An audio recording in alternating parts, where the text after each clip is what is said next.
बोले हम अपने साले ससुराल के साथ में विवाह करेंगे, ऐसे शादी नहीं करेंगे किसी ऐरे गहरे के साथ। अरे राजा के साथ में शादी करेंगे तो रानी बजेगी, और अगर किसी ग्वाला के साथ में शादी करेंगे तो महाराज ग्वालिनी बजेगी। मैं अपनी बहन की शादी उस ग्वाल गवारिया के साथ हरगिज नहीं कर सकता। आंखों में आंसू भर के महाराज भीष्मक ने एक बात कही है, और लला मेरी बात माने।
और शिविर में हमारे आदर्श भैया आदर्श यादव, मोनू यादव ग्राम दरियापुर एक हार डाल करके हमारे सम्मान कर रहे हैं। 11-11 मुद्राएं देकर के हमारे समस्त स्टाफ को, और 11-11 मुद्राएं हमारे संत जनों को देकर के सम्मान करेंगे।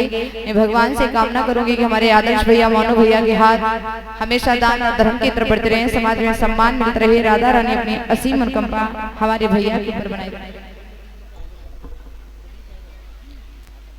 जैसे इतनी बात कही महाराज जवाब दिया है भीष्मक ने कि आप हमारी गुड़िया की शादी कन्हैया के साथ में कर दो, लेकिन रुकुम नहीं माना।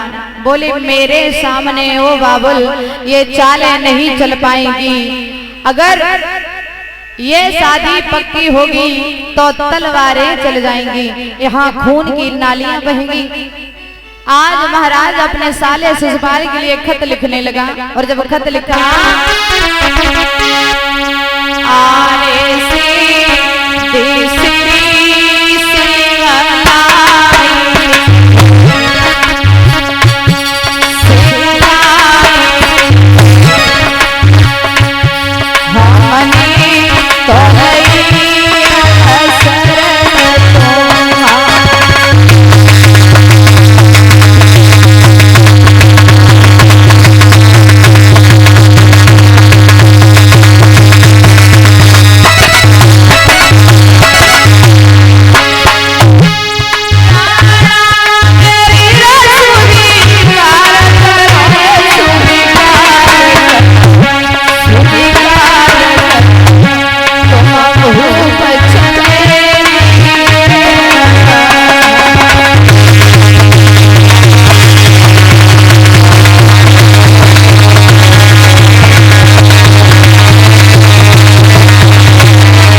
शिशुपाल ने खत खोल करके देखा, खुशी के मारे राजा गद्दी से कूद गया, जवाब दिया बाजी वाह मारे जीजा।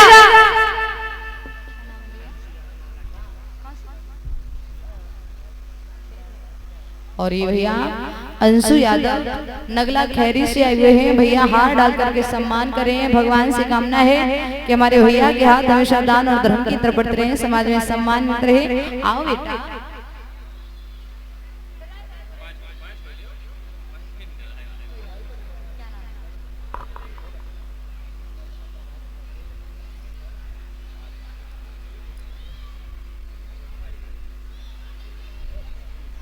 और ये शिवांशु प्रजापति राजीव प्रजापति के बेटा है, कहाँ है बेटा, और हार डाल करके सम्मान कर रहे हैं। भगवान से कामना है कि इस बच्चे के हाथ हमेशा दान और धर्म की तरफ बढ़ते रहे, समाज में सम्मान मिलता रहे।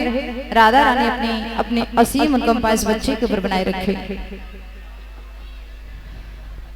मेरे भैया गद्दी से कूद गया, खुशी की वजह से कहने लगे बारे जीजा, हमने अपनी बहन तुम्हें दी, तुम अपनी बहन हमें दे रहे, भगवान करे ऐसे जीजा सबे मिले जो अपनी अपनी बहन को वापस कर रहे। क्या बात है। अरे रुकमणी इतनी सुंदर है, हमारे घर में अगर लाइट ना आए तो कोई बात नहीं, उसकी सुंदरता से ही उसी तो घर मनोर है। भाभी के पास पहुंचा, और जब भाभी के पास पहुंचा जवाब दिया भाभी। बोले हाँ बेटा। बोले भाभी हमें तैयार करो, दूल्हा बना। भाभी कहने लगी बावरे हो, न कहूं तक टीका न लगो, और तुम सीधे दूल्हा कब प्यार यार ले जा रहे। बोले ना भाभी प्यार शादी करने जा रहे। कहाँ पे। बोले महाराज कुंदनपुर में, जो हमारे जीजा है ना रुकुम, ले हाँ उनकी बहन है, बहन रुक्मणी, ले हाँ उसी के साथ। भाभी ने जवाब दिया कब पागल हुई। अरे बहन लगती है वो, और बहन के साथ तुम शादी करने के लिए जाओगे। अरे तमीज नाम की चीज है या नहीं। जवाब दिया ये भाभी बकवास बंद। अगर जब ये सारी दुनिया की लड़कियां हमारी बहन लगने लगी तो रड़ू ही मत जाए, शादी ना करें जब सब बहनें होंगी।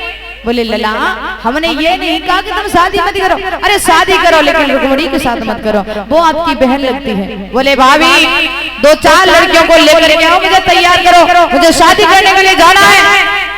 भाभी ने बहुत समझाया लेकिन महाराज शिशुपाल के समझ में नहीं आया, तो भाभी आज तैयार करने लगी। बड़ी ही प्रकार तैयार करती जा रही है। दादा सुगुन की होने लगे।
भाभी समझाती जा रही है, कहने लगी लाला अभी भी कुछ भी नहीं बिगड़ा, मेरी बात मान जाओ।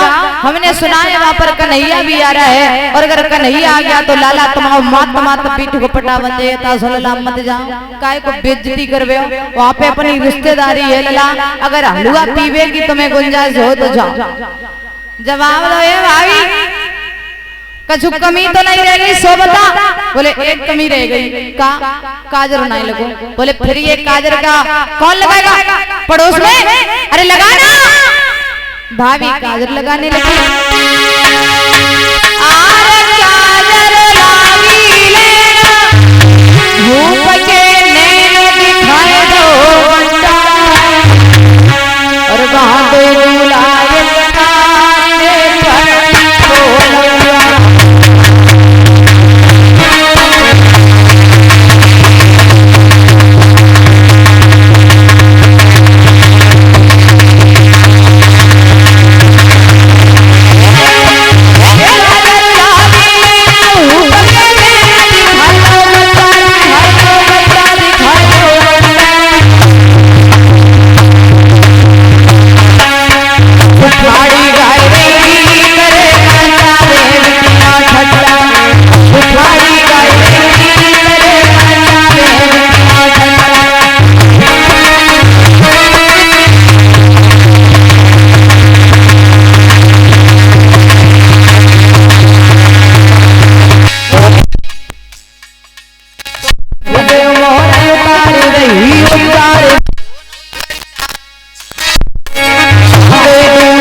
भाभी ने बहुत समझाया लेकिन शिशुपाल नहीं माना। महाराज दूल्हा बनकर के पहुंचा सबसे पहले अपने मौसी के लड़का दंतवक्र के पास, और जब दंतवक्र के पास पहुंचा जवाब दिया भैया तेरे पास कितनी सेना है?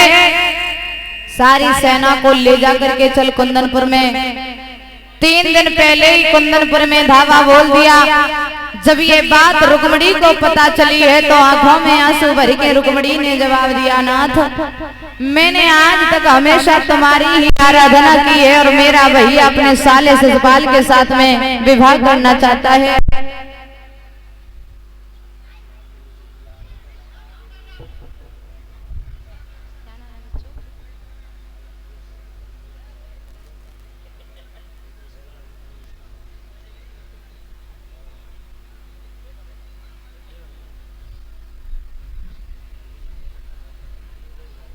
और इस बीच में आयुष यादव, भांजे रिंकू यादव, आदित्य यादव पुत्र रिंकू यादव इसी ग्राम दरियापुर के रहने वाले हैं। हमारे गले में ये बच्चे हार डाल करके सम्मान कर रहे हैं।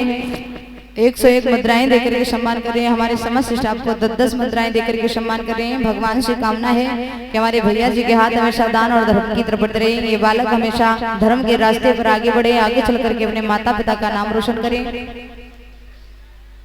रुक्मणी आंगन में दादा बैठी बैठी रो रही थी, रोते ही रोते सो गई। तो भगवान ने सपना दिया है, जवाब दिया रुक्मणी रोना नहीं, आप किसी के द्वारा हमारे पास खत भिजवा देना, हम आपको लेने के लिए अवश्य आएंगे। सपना देखा, रुक्मणी की आंखें खुली तो कन्हैया वहां पर नहीं थे, रोने लगी। तब तक अक्षमात ब्राह्मण देव का आना हुआ, दरवाजा खटखटाया। रुक्मणी ने दरवाजा खोला, बोले बेटी बहुत तेज भूख लगी है, कुछ खाने के लिए हो तो दे दे। रुक्मणी ने जवाब दिया, दोनों हाथ जोड़ करके ब्राह्मण देव खाना भी देंगे, कुछ धन भी देंगे, दक्षिणा भी देंगे, लेकिन छोटा सा काम कर दीजिए। क्या? बोले मेरा खत द्वारका के लिए भिजवा दो। क्यों? तेरे रोने का कारण क्या है? पंडित जी ने पूछा। बोले महाराज मेरे रोने का कारण यह है कि हमारा भैया शादी कर रहा है। पंडित जी कहने लगे कि बनाए बावरी है, शादी तो सबकी होती है, फिर रोए वाली क्या बात है? बोले महाराज शादी सबकी होती है लेकिन हमारी शादी नहीं, हमारी बर्बादी हो रही है। क्यों? बोले हमारा भैया अपने साले ससुराल के साथ विवाह कर रहा है, अब भला हम साले के साथ में कैसे विवाह कर ले? आज तक भैया बोलते रहे। पंडित जी कहने लगे लला जित बात सब में तेरे संग में ना इंसाफी है रही है, बता क्या काम है? बोले मेरा खत लेकर के द्वारका चले जाओ। पंडित जी कहने लगे हाउ सही कह रहे, 700 कोस द्वारका दूर है, हम जब तक जाएंगे तब तक तो तेरी शादी ब्याह कौन सब है जाएगा। लाडो अब तेरा भैया जा कर रहा है वहां तू शादी कर ले, द्वारका बहुत दूर है। रुक्मणी ने जवाब दो अगर आप जाओगे नहीं नाथ तो तुम्हारे सामने ही मैं अपनी जान दे दूंगी, लेकिन किसी और के साथ में विवाह नहीं करूंगी। पंडित जी ने जवाब दो बिटिया अगर ये बात है मरने की बात है तो लाडो रोना नहीं, आप खत लिखो। और जैसे खत की बात कही तो रुक्मणी ने खत लिखा, जवाब दिया है महाराज कि शोक के समुद्र हमारे लाज की नैया पड़ी और तुम ही हो भैया नाथ जैसे हर के बस गैया पड़ी। दीन हो दुखिया हूँ मैं मेरी लाज तेरी लाज है, शिशुपाल मुझे घेरे पड़ो जैसे चिड़ैया आवाज है।